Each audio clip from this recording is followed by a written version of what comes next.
జిల్లా రేణిగుంట మండలం పాపానాయుడుపేట నుండి క్రీస్తు సువార్త బృందం ఏర్పేడు మండలం మునగాలపాలెం గ్రామానికి వెళ్లి సువార్త కరపత్రికలు పంచుతూ ఉండగా ఆ ఊరికి చెందిన వెంకరామనాయుడు మా దగ్గరున్న బైబిలు కరపత్రాలు లాక్కొని చించేసి దుర్భాషలాడి సమూయేల్ అనే వ్యక్తిపై దాడి చేసి కొంతమంది స్త్రీలను బెదిరిస్తూ కులదూషణ చేశాడని పాస్టర్స్ అసోసియేషన్ నాయకులు ఆరోపించారు.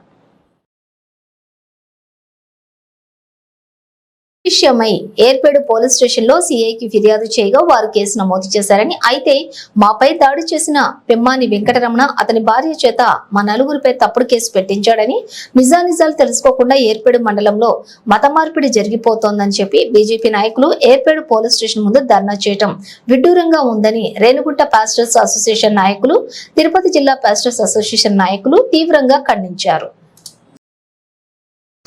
పాస్టర్స్ అసోసియేషన్ నాయకులందరూ కూడా ఈరోజు మరి ఇక్కడ యెరూషలేం చర్చి దగ్గర సమావేశమై ప్రత్యేకమైనటువంటి యొక్క సమావేశంలో మరి మొన్నటి దినమున ఆగస్టు 1వ తారీఖున ఏర్పేడు మండలం మునుగులపాలెంలో జరిగినటువంటి క్రైస్తవుల పైన అక్కడ సువార్థికులుగా వెళ్ళినటువంటి సువార్త కొరకు వెళ్ళినటువంటి నలుగురు పైన మరి దాడి చేయడము, ఆ గ్రామంలో ఉన్నటువంటి పెమ్మాని వెంకటరమణ అన్నటువంటి వ్యక్తి వాళ్ళ చేతిలో నుండి కరపత్రాలు లాక్కొని బైబిల్ను లాగేసుకొని విసిరి పడేసి మరి అతని మీద దాడి చేయడం కూడా జరిగింది.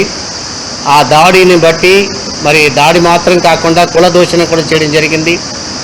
మరి భయంకరంగా దూషించి వారిని హెచ్చరించడం కూడా జరిగినట్లుగా చూస్తూ ఉంటున్నాం. కనుక ఈ సమయంలో మరి ఈ విషయమై ఏర్పేడులో మరి కేసు నమోదు చేయబడింది. అయితే ఎవరైతే కొట్టారో, ఎవరైతే దూషించారో, ఎవరైతే బైబిల్ అన్నీ కూడా చించి పడేశారో వారు ఏం చేశారంటే వాళ్ళని దగ్గరికి వీళ్ళు వెళ్ళి బలవంతంగా మీరు మతం మారాలి, లేకపోతే మీకు ఏదో జరుగుతుందని చెప్పి వాళ్ళు బెదిరించినట్లుగా వాళ్ళు కేసు నమోదు చేశారు. నిజంగా క్రైస్తవులు ఇలాంటి బలవంతపు మత మార్పిడి చేయరు. ఎందుకంటే ఒక క్రైస్తవుడు దేవుని నమ్ముకున్నటువంటి వాడు తనకు మంచి జరిగిందని, తాను రక్షింపబడ్డానికి తమ జీవితం మారిందని, మీరు కూడా మారాలని చెప్పి ఒక ఆశతో పల్లెల మీదకి లేకపోతే తన ఇరుగు పొరుగు వారికి వెళ్ళి దేవుని గురించి తను తెలుసుకున్న సత్యాన్ని గురించి చెప్తూ ఉంటాడు. అది వారి యొక్క బాధ్యత కూడా, అది వారు చెప్పకుండా ఉండలేరు కూడా. అలా చెప్తూ ఉన్నటువంటి తరుణంలో మరి బలవంతంగా లోపలికి వెళ్ళి మరి ఇంటిలోకి వెళ్ళి మీరు మారండి, మారకపోతే మీకు బెదిరింపులు చేసి మీ మీద దాడి జరుగుతుంది, మిమ్మల్ని ఏదో చేస్తామన్నట్లుగా భయం పెట్టినట్లుగా వాళ్ళు కేసు పెట్టడం జరిగింది.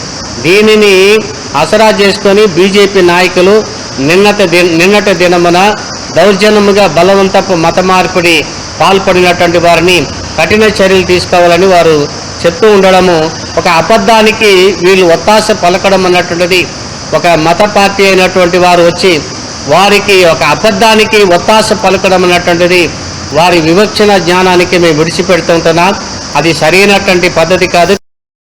మరి వారు అబద్ధపు మరి ప్రకటనని లేకపోతే అబద్ధాన్ని చెప్పి మతం మార్చడం బలవంతంగా చేశారని చెప్పి ప్రయత్నించారని చెప్పి చెప్పడము, కేసు పెట్టడం కూడా సరైనది కాదు. కాబట్టి దీని విషయమై అధికారులైనటువంటి వారు ఎలాంటి చర్య తీసుకోవాలంటే మత స్వేచ్ఛని హరించేటువంటి కార్యాలుగా ఉండకుండా మత ద్వేషాలు రెచ్చగొట్టేటువంటి వారిపైన మరి మత ద్వేషాలు కలహాలు రగిలించి మనుషుల మధ్యలో చిచ్చుపెట్టేటువంటి మతాల మధ్యలో చిచ్చుపెట్టేటువంటి ఈ కార్యాలని అధికారులు కనిపెట్టి దానిని అరికట్టాలని చెప్పి మరి అధికారులను కూడా మేము ఈ యొక్క విలేకరుల సమావేశంలో మేము విన్నపిస్తుంటున్నాం. దయచేసి అధికారులు మాకు న్యాయం చేయాలని, వారు పెట్టినటువంటి అబద్ధపు కేసుల్ని కొట్టివేయాలని కూడా మేము కోరుతూ ఉంటున్నాం.